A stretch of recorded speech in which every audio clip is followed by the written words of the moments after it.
name is Mara. I'm from Brazil, and I'm going to share a little bit of my experience being a student activist for a better public and free educational system in Brazil. So I'm going to use the old-fashioned paper-based speech. Okay. So anytime I talk about Brazil, I start saying by pointing out how the economic and social inequalities are deep-rooted in our daily lives.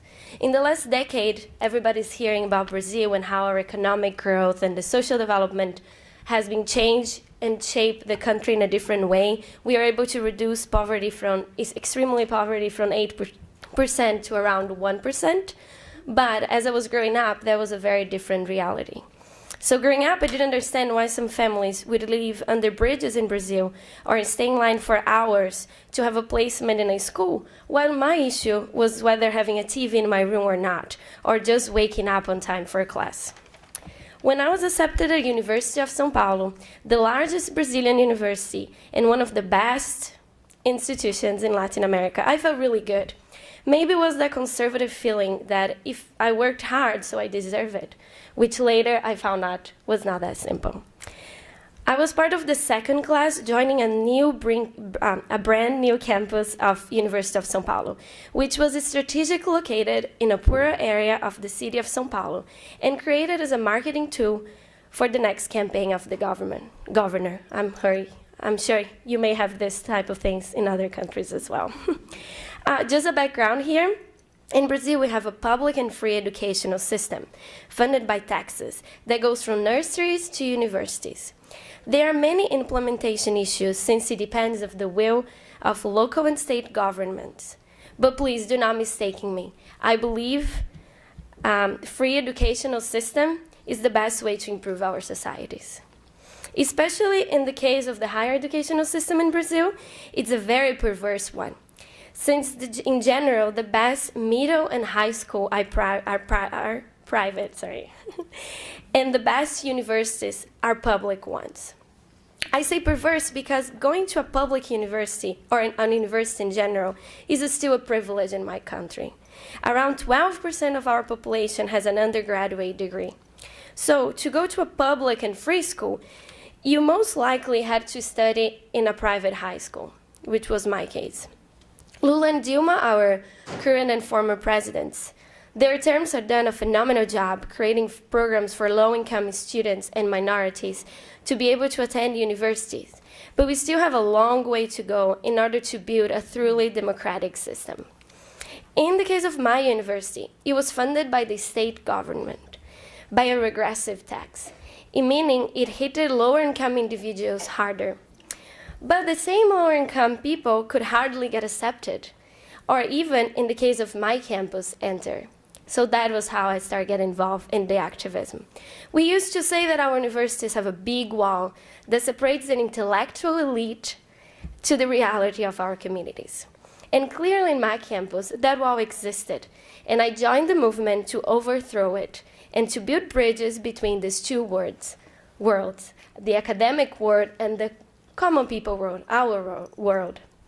Our main strategy initially was to show a different reality to the students. We would invite them to visit the communities around the campus and talk to people. Talk to these taxpayers who for months imagined that our campus, which was a huge building, was going to be a new mall for these communities or a bigger school for them. Talk to families who struggle daily in a crowded train to go downtown. But the day after the campus opened, we got a big new fence metro system, only for us privileged students, with some new trains and more safety. We wanted to make sure students opened their eyes to what was happening and feel responsible to change it. It is so easy to believe that since you enter grade school, you suddenly become this person that will have all the answers, and that by reading all these amazing books by PhDs, you'll be able to fix everything. In collaboration with some professors, community leaders, and social movements, we created in 2007 Webex, the Laboratory of Extension. Extension sometimes is called in the US or other countries community outreach.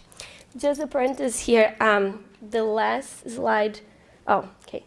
So I just did a very basic presentation, And these two people that very influenced our ideas, besides Paulo Freire, which was a main author and activist that we would read a lot when we were discussing that at university, but also Florestan Fernandes. And he used to say that if the students don't identify themselves with what is happening with their population and struggle in the same fight, we won't be allied to change the system.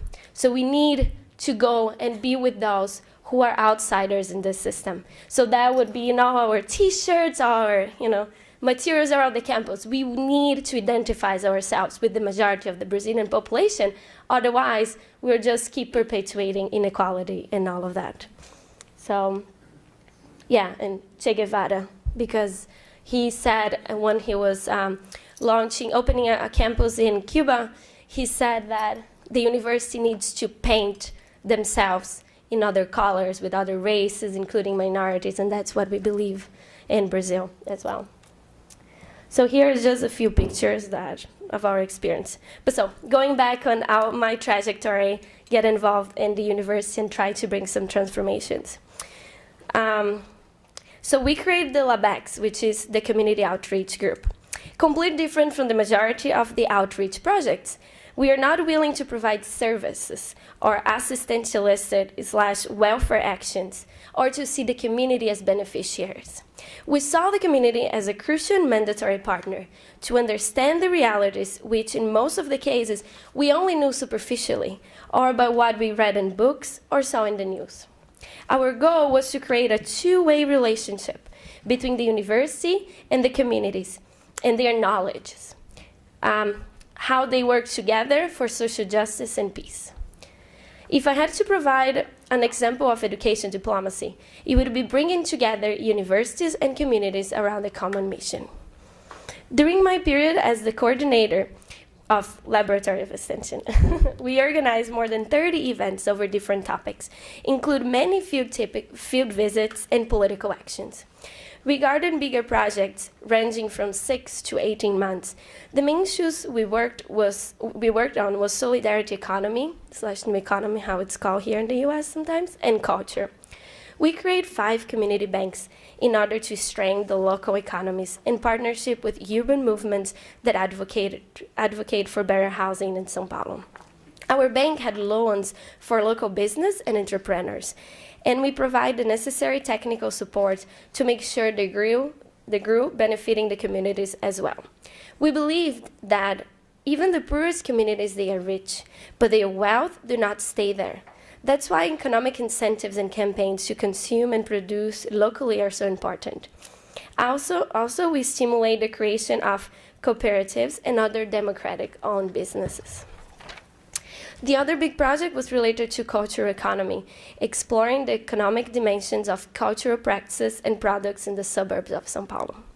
In my opinion, and from my experience, the best way to support the student engagement is to show different perspectives, taking them out of their comfort zone, the Wonderland of Offense degree. I learned so much from community leaders about so many topics, anywhere from police violence, racial issues, and social justice, sometimes much better than many classes I've taken. I also built a strong sense of connectedness and humbleness that I will carry forever in my personal and professional life. So I just want to show a few pictures. So I don't know if you know a little bit of the Brazilian model, but like I was saying, you have a huge gap of those who are able to attend a university, and mainly the people who are able to, until 10 years ago, was able to attend a public university and study for free without paying anything, was upper classes, people that had the privilege to go to a good high school. And a lot of people just joined this university bubble, not realize or acknowledge what are the real issues that daily Brazilian people struggle. So what we would do, a lot of those field trips, and it's amazing to see how people don't know their society. Like, a lot of people go and volunteer in other countries, but they don't walk around their neighborhoods to see what poverty looks like, what inequality looks like. So we tried to do this, and it was amazing. The student laboratory still works, still does a lot of projects, it still talks with students and makes sure all the students in our campus, and even in Brazil have a big movement nationally to raise awareness about that. So these are some of the pictures. So this, we stay camped with some of people who struggle for land reform in Brazil.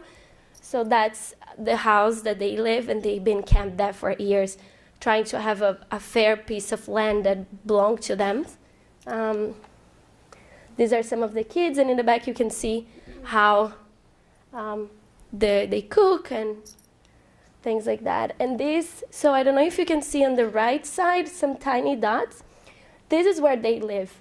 And all this green land is what they fight for.